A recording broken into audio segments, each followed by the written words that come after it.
Welcome to this week's Movie Math, where The Martian positioned itself to follow in gravity's footsteps, and follow in gravity's footsteps it did. In fact, it might be able to chart an even stronger course when all is said and done. Thrilling stuff! And as Mark Watney would say, let's movie math the shit out of this. With the exact same release date, the first weekend in October, The Martian was able to launch itself into gravity's box office orbit even without IMAX screens, which are becoming harder and harder to reserve these days. In fact, Everest only got about 2 weeks on IMAX screens before The Walk took them over, and it seems wasted them. More on that momentarily.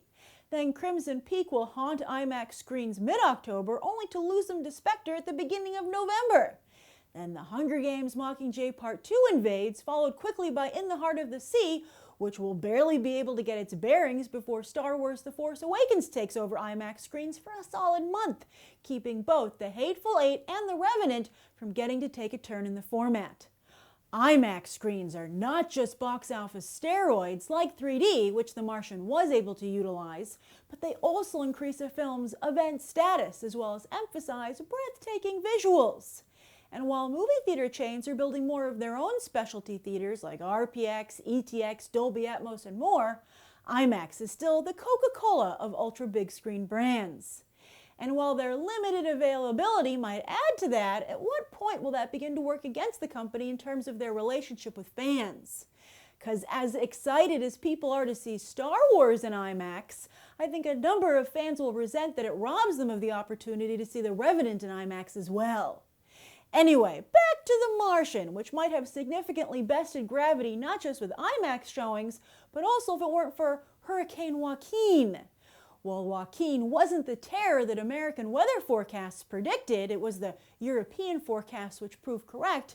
It still led to significant rain and wind all along the East Coast. So while The Martian actually bested gravity on Friday, it only rose 23% on Saturday, while gravity had increased around 32%. But The Martian could be in for quite the spacewalk, as a lot of people weren't able to or simply didn't yet see it this weekend. About an hour longer than Gravity, The Martian had less showtimes available, plus its audience was overwhelmingly over the age of 25. Pan is the only movie opening wide next weekend, which could mean another huge victory for The Martian. And if you couple that with boffo word of mouth, the Ridley Scott Matt Damon flick could gain some real momentum. Now, of course, a big part of Gravity's success was its award nominations, which continue to fuel interest in the picture, and we'll see if The Martian is able to follow in Gravity's footsteps there as well. But this is already a huge win for Damon, his second biggest opening after The Bourne Ultimatum back in 2007, and for Scott, his second biggest opening after Hannibal back in 2001. And to think, just last year, Scott was in the doghouse with Exodus. That's why it's always important to be a couple of movies ahead of your current release, as The Martian had already begun filming when Exodus imploded in theaters. Elsewhere in the box office, 2 other pictures were making moves, and one was The Walk, which opened only on IMAX screens, the same release strategy used by Everest, only with far less impact. See, while Everest was able to open at number 5 with a little over 7 million, The Walk didn't even make it into the top 10 with just 1.5 million. Basically, the equivalent of the street change Philippe Petit must have been making during his early Parisian mime days. Now, while some of you might vehemently argue that The Shadow of September 11th is not responsible for The Walk's poor debut, Robert Zemeckis and Joseph Gordon-Levitt better hope that it is the case, or else the blame falls on them. After striking out at the box office with Don John, Looper, Premium Rush, 50-50, and well, the list goes on, how is Joseph Gordon-Levitt going to keep landing lead roles? Star in Sandman? I don't think so. Then there's Zemeckis, who might want to think back to a line in The Walk where Ben Kingsley points out that with no audience, there's no show. Perhaps some soul-searching is in order for him to determine how a filmmaker who once knew what the audience would want to see has become so hopelessly out of touch. And quite frankly, the reviews are not strong enough to overcome this kind of box office when it comes to award season. Then the other big mover and shaker this weekend was Sicario, which finally went wide and landed in 3rd place with a solid 12 million. Earlier this month, a BTT viewer asked me why movies open first in limited release, and here's your answer. This kind of debut would have never generated the type of headlines that came out of Sicario's first 2 weeks in limited release, where it was much more of an impressive player. Now, as it settles into mid-range business, hopefully those initial headlines will be remembered by awards voters later this year.